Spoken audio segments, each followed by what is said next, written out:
There's also cohesiveness in the corporate world in that they sit on each other's corporate boards. So that the head of Chase Manhattan Bank, such as David Rockefeller until recent years, will sit on 2 or 3 other corporation boards, but the head of those corporations will also sit on the board of Chase Manhattan Bank. So they take in each other's laundry at the economic level as well.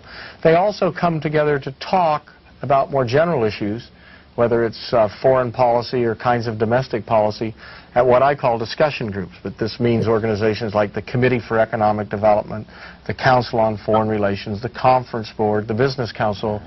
There's numerous of these groups. So I think there is cohesiveness in this group as a social class and in terms of its economic interest. These organizations are funded by large corporations and by foundations. They then bring together these business people for discussions with academic experts. These academic experts are basically housed at institutes on major campuses, the Harvard, Yale, Princeton, Columbia, Stanford, Johns Hopkins, Berkeley, MIT, Caltech nexus.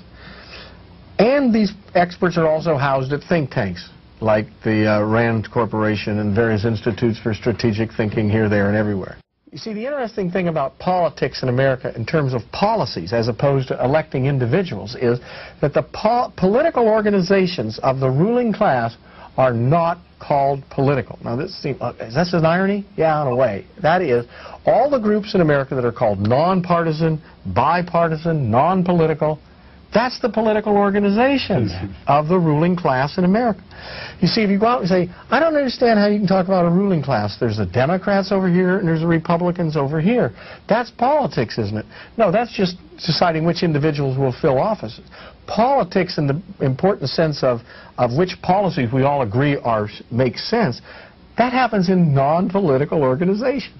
So when the Committee for Economic Development puts out a statement, it says, the Committee for Economic Development, a nonpartisan group of business people, today suggested we alter the Social Security system in the following way. And then they say, look, some of our members are Democrats, some of our members are Republicans. We're trying to get something that's good for all of America. We're trying to transcend politics. We're trying to do something that's in the national interest. Now, once you say, yeah, that's fair, we got to get beyond this fight between Republicans and Democrats. They're people that they can run an organization, their success in America, and then we identify with them because of their high status and because they're part of this fair-minded organization. Academic experts from Harvard have helped them and from Yale. And who are we, you know, to argue with somebody from Harvard and Yale, plus a successful business leader? And that's what we call legitimation. I think that's another very useful way of understanding about power because it's the most visible to us. That is, we can watch people. We right now we don't know what's being talked about and said usually at the National Security Council or in the private meetings in the White House, but we sure do know who's there. And to give you an example, if we take the Secretary of Treasury as an important position, and we look at a few of them. For instance, under Kennedy, the person he put in charge of Treasury was a man named C. Douglas Dillon, a man worth several hundreds of millions of dollars, from a major investment house in New York. When we jump to Jimmy Carter, who was our populist, and Hamilton Jordan assured us that we were going to see new faces.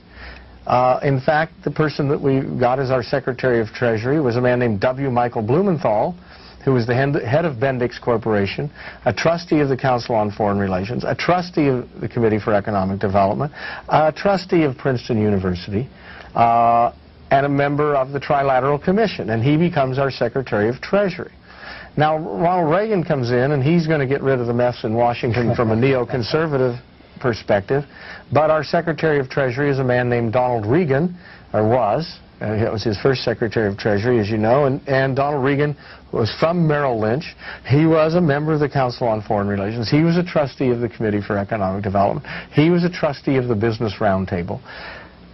And what I'm saying, of course, with those examples is that when we look at the cabinet level appointments of the past 40 years at the least, but we could go back further. But if we look at the last 40 years, that whether it's a Republican or a Democrat, whether it's a populist or a neoconservative, whatever particular ticket they run on or ideology they run on in order to attract a coalition of voters, when they turn to the question of governing, when they turn to the question of how are they going to implement a set of policies, they turn to the same group of people.